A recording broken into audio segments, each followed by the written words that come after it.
Hi everyone, today I'm with a very talented Dr. Simon Chard. Do your hi team. Hi team. That's it. Simon, I'm going to dive straight in. I'm quite fascinated in people's lives. So tell me about your childhood. What was it like growing up with dentists for parents? So I had a lovely childhood. I still do live in Surrey. And I think being a dentist now and being a parent, it's really revealed to me how good a profession it is when it comes to having a nice work-life balance. So my dad used to work 5 days a week. My mum worked 2 days a week clinically. And obviously they ran the practice in the background, but they were always at every one of my events that I would go to, every rugby game, every play that I was in, and that's really nice. Whereas a lot of my friends from school, their parents were bankers or something of that order, and they were often not present at those events. So I think it's a really good job to have as a parent. It is quite flexible. Yeah. So do you feel that's what kind of inspired you to become a dentist, or did you have the pressure to become a dentist because they were dentists? I had no pressure at all. Funnily enough, and this is just so stupid, but a guy at school when I was 15, 16 said, oh, obviously you don't want to be a dentist because that's what your parents did. Yeah. And that'd be really lame to do what your parents did. For some reason that really stuck in my head. So I actually went to Bristol to do pharmacology first. Okay. And I then met a guy called Tom Crawford-Clark, who you may know, and he was just immediately my best friend at university. Day one, my mum said, oh, he looks cool, why don't you go be friends with him? And we did, and he's now godfather to Thea, and I was the best man at his wedding. He's the best man at my wedding. I'm godfather to his daughter, Harriet. Anyway, he was a dentist, and I saw how much fun he was having, and what a community they had at Bristol doing dentistry. And literally from sort of the first couple of months of Bristol, I had decided that I wanted to go to dentistry. Tried to transfer. They said drop out and reapply, or complete your degree and then reapply. So I thought I was there, I may as well. There's about a year's difference between the two because of the fast track program at King's. And so yeah, I just decided to complete my degree and then go from there. But in answer to your question, it was actually in some ways the opposite. Not because they gave a bad reflection of how it was to be a dentist, more just because it didn't really interest me at that time. And for some reason, one person telling me that I shouldn't do what my parents did really stuck in my head. Isn't it amazing how people can influence us? Indeed, but I view it as a massive positive, to be honest, because when I went to King's, I was super focused. I knew exactly what I wanted to do, and so I excelled very quickly and went for every competition going and was a complete geek from the view of everyone else, but it gave me a 5-year head start on my colleagues and peer group. But you were at King's, weren't you? Yeah. So what was dental school for like for you? Well, I met Megan day one, so that was life-changing for the better. But it was good. I mean, King's I'd done a lot of my partying in Bristol. Okay. So got it out of the system, and so I just sort of did the minimum amount of work required to get a 2-1, and that got me into dentistry. When I went to King's, I just loved it. Immediately, I was incredibly passionate about it. I would do extra reading because I was super interested in a lot of the topics. And so I really enjoyed it. It's hard work. I mean, I didn't enjoy 24 hours in the library every night just trying to cram for exams. But in general, because me and Megs were doing it together, it was really good. You're still together working here, aren't you, at Rothley Lodge? Yeah, so we own the practice here together. And you took that over from your parents? Yeah, we bought it from my parents in 2017. So what was that process like, taking a practice over from your parents? It must have been a lot of pressure because obviously they've built an excellent practice and now you had to take over. Yeah, so we call it their fourth baby. So it was a very stressful year, to be honest with you, not because of anything between us, but just because when you bring in accountants and lawyers and all those sort of things that you have to do legally, it becomes very complicated. So to be honest, it was hellish.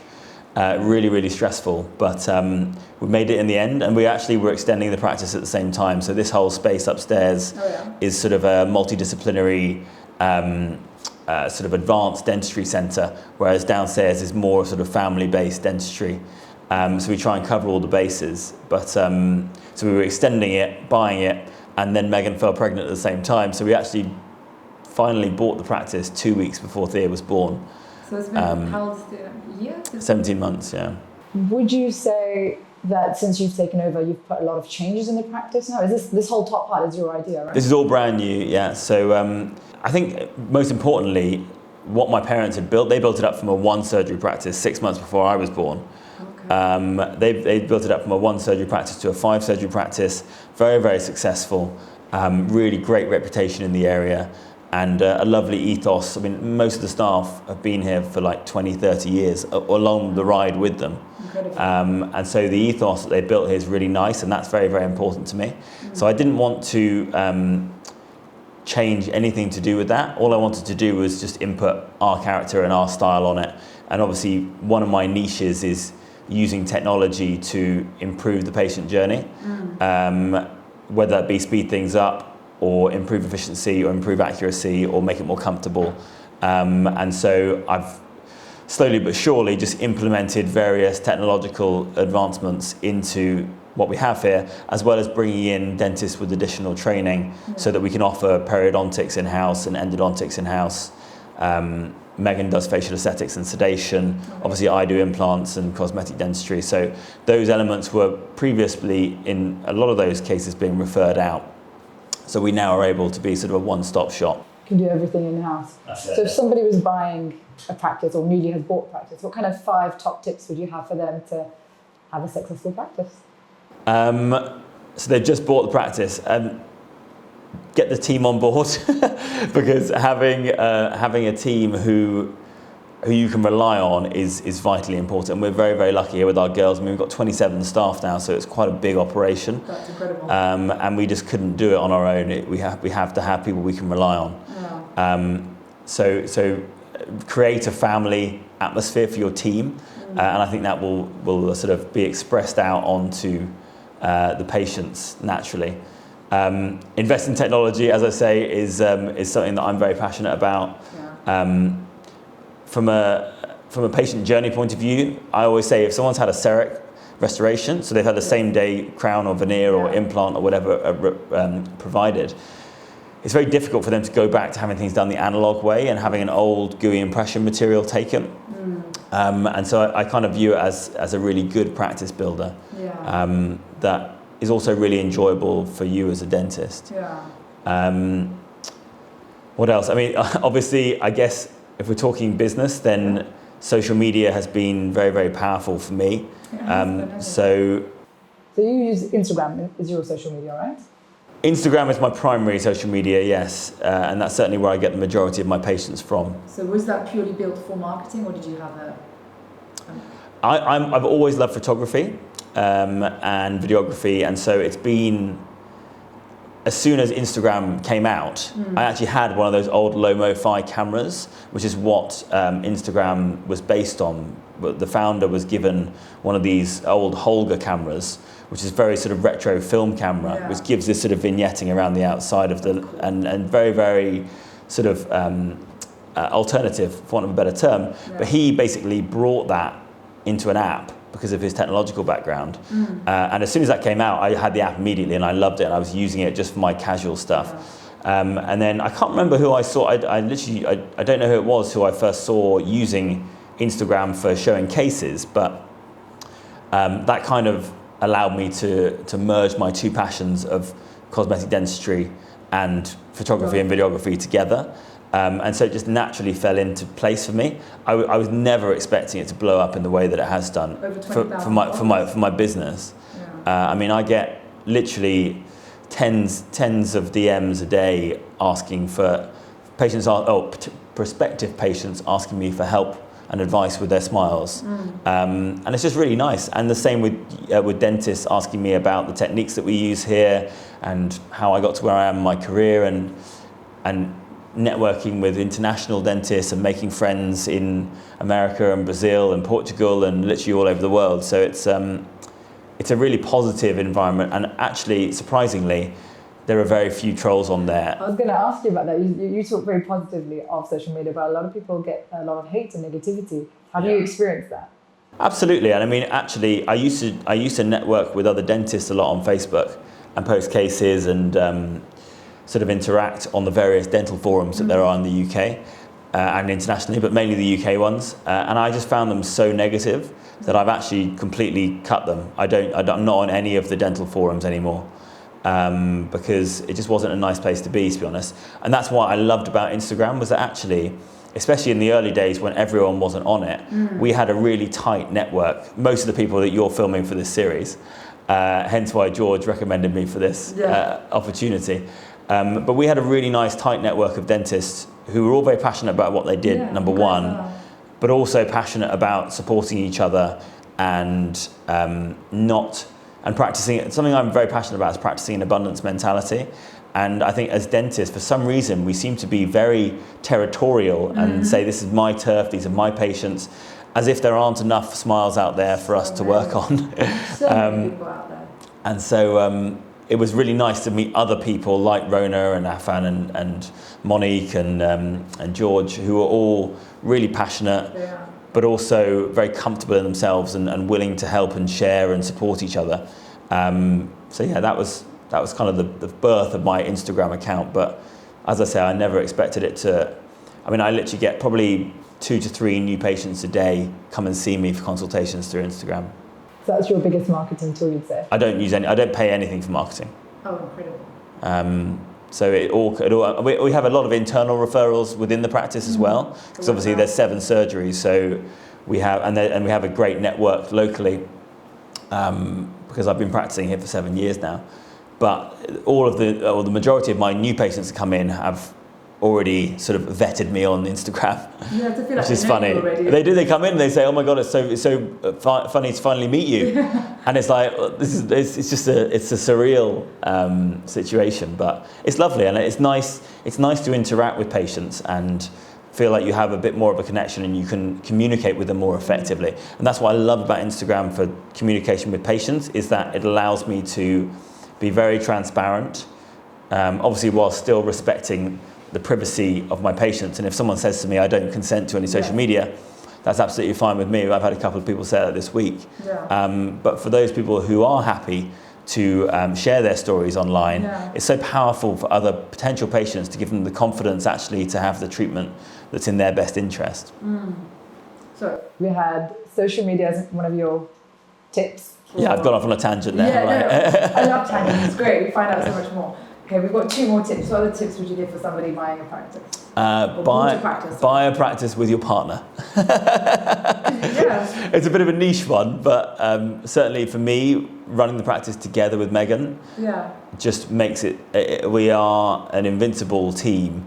And actually it creates such a lovely atmosphere in the practice because all of the team literally become part of the family. I mean, we'll bring Thea here, and when we haven't got cover, and someone will look after her in reception, and exactly, and it all just everyone you become. I found that as I've got older and more experienced in my career, I've done less division between my professional me and the real me, whilst still maintaining professionalism naturally. But it's really nice to just be yourself. And all the time, exactly. And especially with my patients, when I first started, and obviously this comes with nerves and experience and confidence, but I used to sort of speak in a different way and be a different way. And now I'm just completely myself, completely honest, and liberating. It's so liberating. It's so nice because you actually, some patients won't like you, some people don't like you. That's the way of the world. But it's really nice to be able to actually connect with people properly, not just as a dentist patient, but just as human beings. And I find that you develop such a stronger relationship in that way. That's one thing I do with my patients. So I'll never say, "Oh, Dr. Man." I'm always like, "It's Rabia." You call me Rabia, and it's nice to have them as friends rather than just patients. I don't think all the dentists do that, do they? I think it's the modern world, isn't it? It's the same with celebrities and that sort of thing. I mean, everyone is a lot more transparent nowadays. You can't hide anymore, which I think is a really positive thing because hopefully it'll mean that we're all behaving in a positive and good way all the time. Hopefully. Unlikely, but hopefully. So you said it's actually fun working with your spouse. I had the opposite from people. They say no, because then it's teeth at home and teeth at work. Do you switch off at home, or are you still talking about tea? I'm very, very passionate and borderline obsessive with what I do. I mean, I'm always working. Yeah. This week, I've had a meeting every single evening after work. Yeah. And that's something that I need to work on to sort of rein it back a little bit. But no, to be honest with you, Megan and I rarely talk about dentistry when we're out for dinner or when we're just relaxing. It just naturally isn't something that we discuss. But the beauty of it is that if you have had a difficult day, or you've had that one case, a crown prep on the lower left 7 that was very difficult, or a root canal treatment that you had difficulties with, it's lovely to actually be able to express how you feel about that and your pent-up stress that you have associated with it in a way that someone else completely gets where you're coming from. And so in that way, it's very, very helpful. And also Megan completely understands when I'm at a conference or when I'm at a meeting, it's something that I'm doing for us as a family, and she gets everything, because I am difficult to deal with in that way, in that I'm not a normal dentist, in that I don't just go to work and then come home and I'm done. You're not switching off. I have so many projects that I'm running all the time. Yeah. And so that takes a lot of time. But I'm finding now, especially since we've got Thea, that I've developed a lot more of a balance with regards to sort of just shutting everything off. No emails, no social, and just making time for the family, because especially how quickly Thea's growing, I mean, it's there's a lot to miss out on. Yeah. And your final tip for someone who's bought a practice? My final tip, I'm gonna have to think about this. 5 is quite tricky. That's why I made it 5. Although everything in dentistry is very expensive, if you've just bought a practice and you have to set it up, just invest in high quality equipment straight away, because cutting corners and trying to get things as cheap as possible is actually just going to lead to you spending more in the long run. And actually that brings me on a little bit to, I don't know if you've seen that I'm involved with this slow dentistry movement. I have seen that. Which yes. was as well. Rona is a UK ambassador as well, Zaki Kanan and Kari Farhan, Jamil Ghardi. And the slow dentistry movement is basically just about just doing good dentistry, looking after your patients in a way that protects their health, and just taking your time over the procedures that need time to be taken over. So if you cut corners in dentistry, yes, it's quicker, but it's just going to come back to bite you in the end. So you're much better off just doing things correctly, taking the time over it, and you'll be happier. Yeah. You may have to charge more for your time, because naturally if you do something quicker, you can do it cheaper. But actually it's a false economy for the patient, and I'd much rather charge more but do a higher quality job that's going to last the patient for longer. And that's what slow dentistry is all about. So I'm really excited to be a part of that. Miguel Stanley, who is sort of one of my idols / mentors in dentistry, he asked me to come on board with that, and he's a very inspirational character. That's incredible, because I've been doing a little bit of research on you, because you're a very busybody. So the things that I found out about you was you're an ambassador for like Invisalign and Aligner Consulting, that you're also a key opinion leader for DMG and icon spot treatment. Yeah. Yeah, and then you're also internationally lecturing for digital dentistry, right? So mainly Dentsply Sirona and Ivoclar. So tell me a bit about, how did you get involved with Invisalign? How did you become ambassador for them? Well, Invisalign I think is an awesome product. Yeah.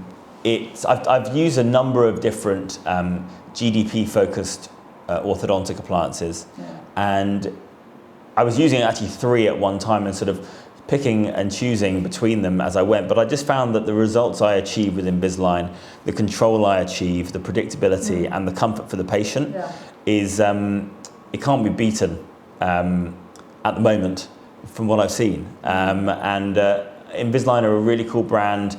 They're very progressive in the thought process. They're very progressive technologically. I was at their growth summit in Berlin earlier in the year, and some of the technology that they're bringing in is really, really exciting for cosmetic dentists, for people like me who use orthodontics as part of a cosmetic dentistry plan, a minimally invasive cosmetic dentistry plan. They're focusing a lot of their attention on that, and so for me it works very, very nicely. I think the advent of Align, Bleach and Bond and the sort of minimally invasive cosmetic dentistry movement, which I put down in the UK a lot to Tiff Qureshi, who sort of was the first one to open my eyes to it. It's wonderful for patients, I think. I mean, the fact that we can now not prepare, when someone comes in for a smile and they don't want train tracks, we don't have to say, well, sorry, it's porcelain veneers or nothing. The fact that we can actually, in 4 to 6 months, give them a beautiful white smile, retaining all of their own enamel, is really nice. And I love doing that procedure. The minimally invasive stuff, basically. Yeah, it's just, I mean, the BACD strapline is #ethical cosmetic dentistry. You're a chairman for the BACD, right? I'm on the board, yes, I'm the scientific director. So because initially you started off as a member and then you became a chairman. I was a student member, I came along as a student ambassador, and that actually came through TIFF. And then I was on the young membership committee with Richard Field and Sam Jethwar, Harriet Morse, Rena Dean. Very, very small committee to start with, and then became chairman of the young membership committee, then came onto the board as the chairman of full membership, and now I'm on my 3rd year on the board as scientific director, and hopefully next step will be president. Hopefully, fingers crossed. Do you think people should become members for the BACD? Anyone who DMs me about how do I get involved with cosmetic dentistry, it's the first thing I say to them, because it's been absolutely instrumental in my development as a cosmetic dentist, in my education, in my networking.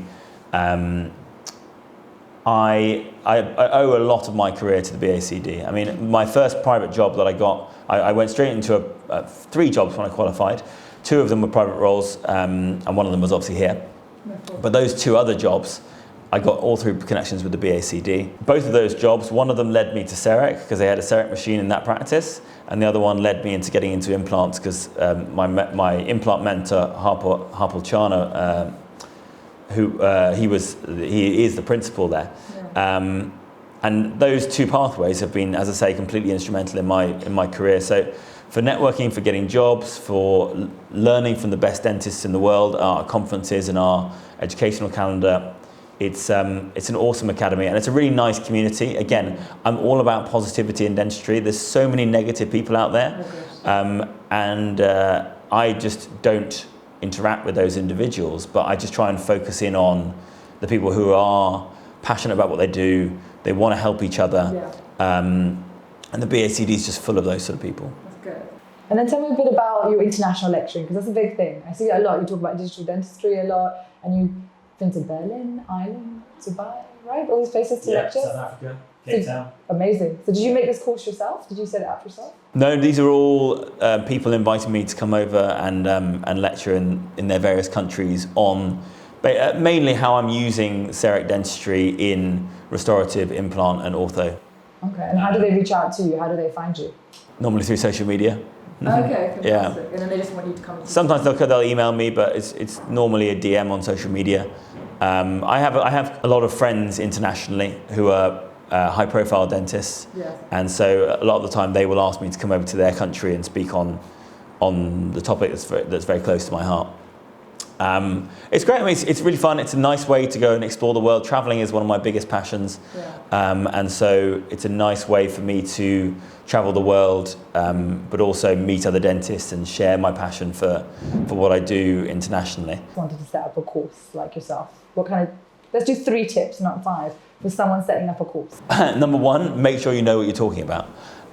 Because there's a lot of courses out there. There are. I think it's really important that a lot of young dentists want to qualify, get out there, start doing cosmetic dentistry, start doing really advanced stuff straight away. And people always said, I was that guy. 100% I was that guy. I was just like, get me out there immediately. I want to start placing implants straight away. I want to start doing big cosmetic cases straight away. And actually, thanks to the BACD and thanks to sort of my more experienced mentors and colleagues giving me advice, I reined it back and I took my time over it. And I had really good mentors, which meant that they could tell me the cases that were potentially going to be a pitfall for me. And so that slowed me down in a good way. Yeah. They still allowed me to progress in my career rapidly, but I started and built from there. And I mean, with CEREC stuff, I started just lecturing on basically the basic new user training, which is literally how to turn it on, how to press the buttons, and then I built up to intermediate, then I built up to advanced, and now I'm pushing the machine to the maximum that it can do, and I'm one of the key opinion leaders in the country and internationally. But that was built up on people only see what's right now, and they think that they can just go in and start doing it straight away. And that's fine, but they're going to put themselves in a stressful situation, and potentially they're actually going to jeopardize their own profile if they start lecturing on stuff that actually they don't know that much about. So slow and steady and know your topic. Indeed. And number 2 definitely is just have passion for what you do, and talk about things with passion. I mean, for anyone who hasn't done a lecture before, or written a lecture, it takes forever. It takes ages. And I've got complete OCD when it comes to my slide design. And every time I do a lecture, I mean, if you speak to Megan, I'm always up 5 a.m. I'm up at 5 a.m. anyway, but instead of going to the gym, I'm actually writing my lectures and doing final tweaks, adding new cases. And there's a lot of work that goes into it, because I'm not willing to stand up there in front of a sort of standard square PowerPoint screen with white background and black writing and no pictures. For me, the slide, I'll never forget the Style Italiano guys, Walter and Angelo came in to Guy's when we were students, and they gave this presentation. I think Walter was talking on direct and maybe Angelo on indirects, and they gave this presentation, and the visuals on it and the transitions and the video work, I'd never seen anything like it. And obviously we have lectures every day from the people at King's, and the guys at King's, there's loads of great teachers there, but I saw these slides and I thought, oh my God, like that's amazing. Like, I couldn't actually believe it.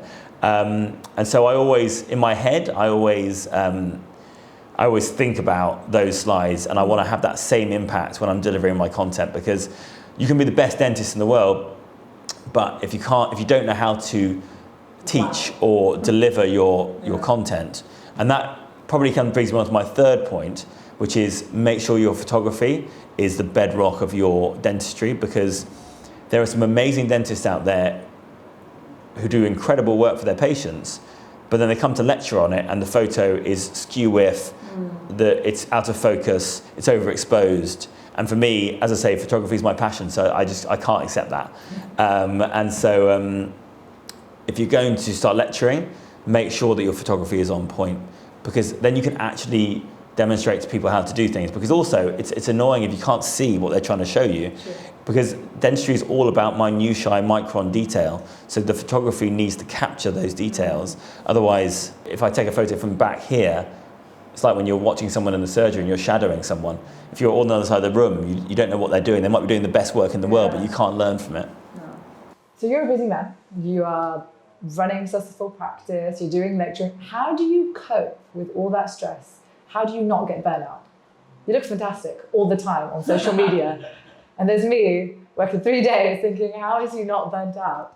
How am I not burnt out? Well, I think number 1, I think a really important thing that we need to discuss is that I do struggle with anxiety.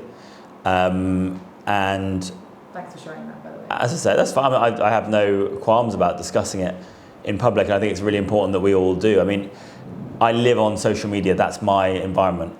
One thing I should just say there is I'm not an Instagram dentist.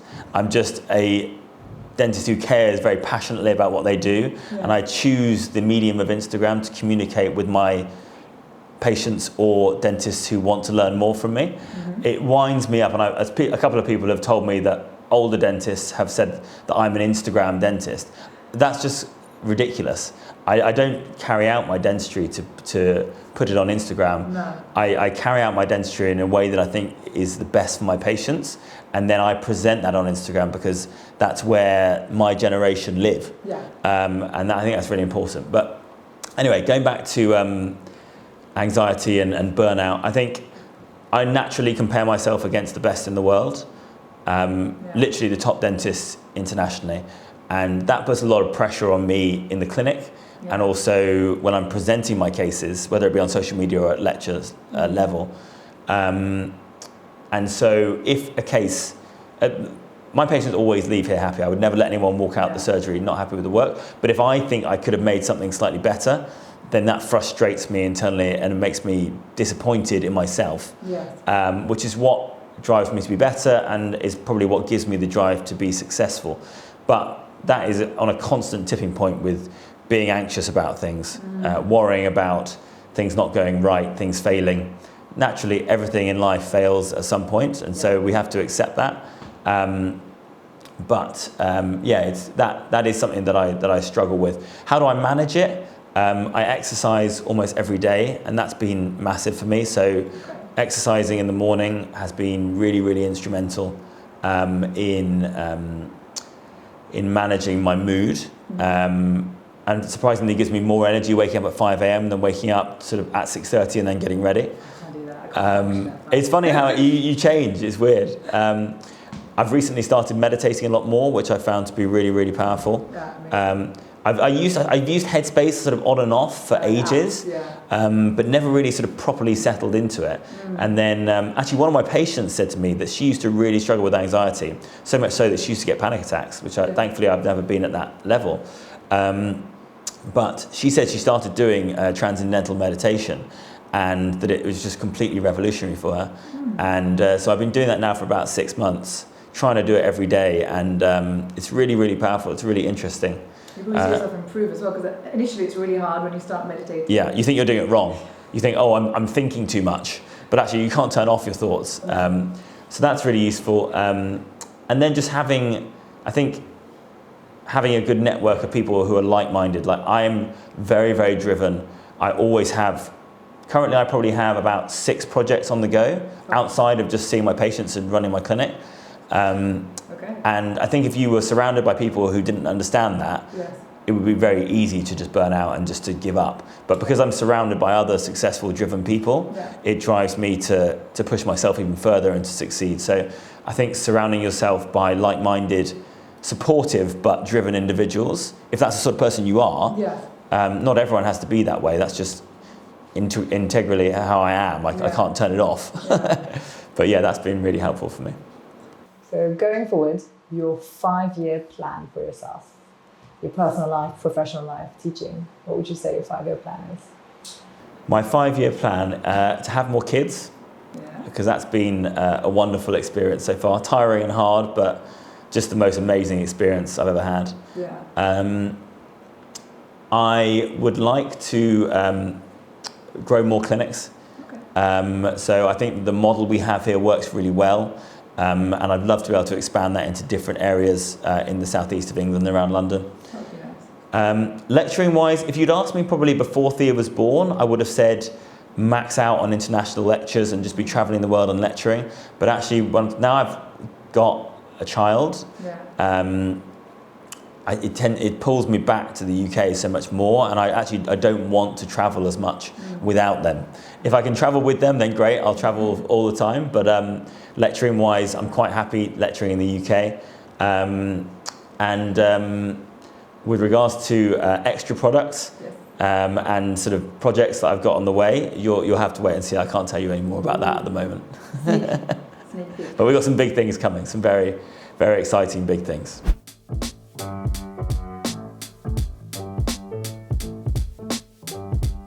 Okay, so this now is part of the interview where I call it the rapid fire, but it's not really rapid, so don't worry if your answers are slow. Okay. It's a rapid fire, slow response, okay? I am a bit slow. Okay, so. Slow dentistry. There you go. One word that comes to mind when I say love. Megan. Fame. Overrated. Future. Exciting. Money.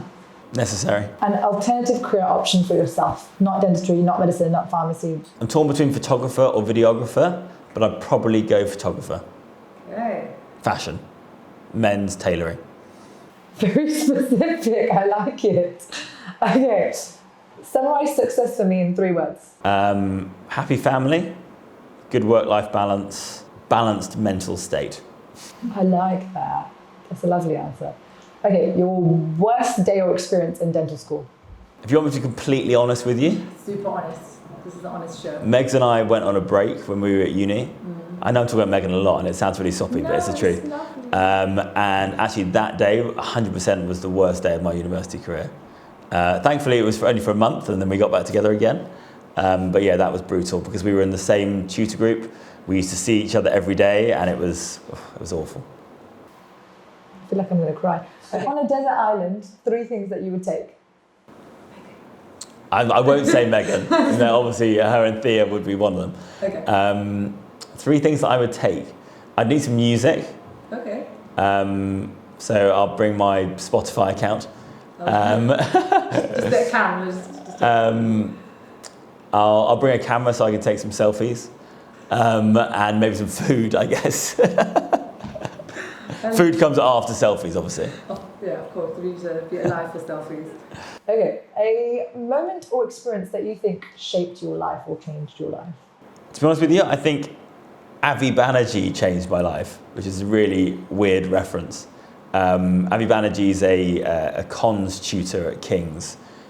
He's actually a professor now, Professor Avi Banerjee. And he was my cons tutor in second year at King's. Yeah. And he basically said, look at everyone around you. You're all in competition from right now. So go out, excel, go for every competition going, go for every opportunity that's available to you. Yeah. And I did that, and I took his advice on board, and I won a load of essay prizes at uni. They flew me out to Belgium to do the GC course because I won like a composite prize. Oh, great. And all of those sort of cumulative successes at university level, firstly gave me a wicked CV to come out with, but also sort of turned me into this person that you see now, because I wasn't always super driven and very, very ambitious. When I was at Bristol, I was quite happy just partying with my mates. When I was at school, I didn't really have a focus. And so I think actually who I am today has been shaped by dentistry in a weird way. And initially, I think by Avi Banerjee, because he was the one that gave me that sort of motivation map almost to follow. Oh, that's incredible. Okay, tell me your worst quality. My worst quality. I am, to be honest with you, I think my anxiety is my worst quality. If I could change any quality about myself, that's what I would do away with. Because it is, it's a negative thing that I could do without, to be honest. And your spirit animal? My spirit animal is an elephant. That was so quick, so you've been thinking about this. Yeah, it's mine and Megan's. I know it's cheesy. Cute. Can we just have like hearts? Every time he says Megan, I want hearts. Just hearts. But they're lovely, like family creatures. I mean, when you watch Planet Earth or whatever with Attenborough, and like one of them's left behind, and they'll try and sort of help them out of the swamp or whatever. I just think they're an awesome, slow, majestic creature. Yeah, I know. I saw that in Kenya. Ooh. And we had our honeymoon in Tanzania, and it was amazing. So yeah, that's my spirit animal. Love them. Okay. Where would you go if you were invisible? Oh. Where would I go if I was invisible? Buckingham Palace. Interesting. Let's see what those royals are up to. The Queen. She might just invite you after this, because we're so famous. If the Queen would like me to be her dentist, I'm happy to do it. Tell me about a dentist that you think is underrated in the profession. I think the work I see from a lot of people who are very good have very good exposure already, but I think the passion and the work that I see, I know this is really lame because George called me out on his video, but George Cheetham, like he really cares a lot about what he's doing. He does. And he does a few little lecture bits here and there, but he's not really sort of doing loads of lecturing and stuff. But from the work that I've seen from him, he really, really takes the time to do everything to a very, very high quality and standard. And so yeah, he's the first name that comes to my head. Yeah, he is incredible.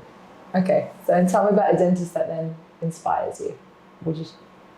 Miguel Stanley inspires me a lot because he's like me. He has so many different projects on the go. He's got a young family as well. He was also in GQ. Yeah. But so much more than that. He's very, very passionate about dentistry and about the way in which we communicate dentistry to patients and the way in which it's framed in the media. And people will hate on him, just like they hate on me and Rona and anyone who puts himself out there. But he actually cares a lot about dentistry, and he has an amazing way with words in which I'll speak to him on the phone sometimes, and he'll bring out these one-liners where you're just like, have you just thought that up now? You've just said like an amazing quote that you could literally like write in a meme or something, and he just pulls them out of nowhere, and it's not artificial or ostentatious or anything like that. It's just who he is as a person. And him and I share a massive passion for protecting and saving the environment, and so I'm a big fan of the work that he's been doing towards that as well. And I think in dentistry we're guilty of not being obviously far too much single-use plastic, so anything that we can do to reduce that, I think, is a very positive message. And so who would you nominate for the next Denfluence interview? I would personally like to see Guy Lafan on here. I will find him. He's on the ADI board.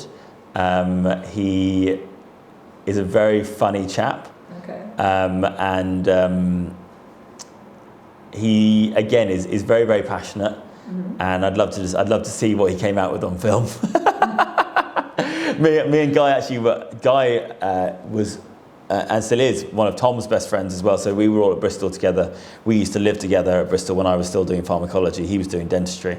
So I've known him for a long time, but it's really great to see him now doing so well, really flying with the ADI and with his implant work. So yeah, I'd like to see him on film. Okay, fantastic.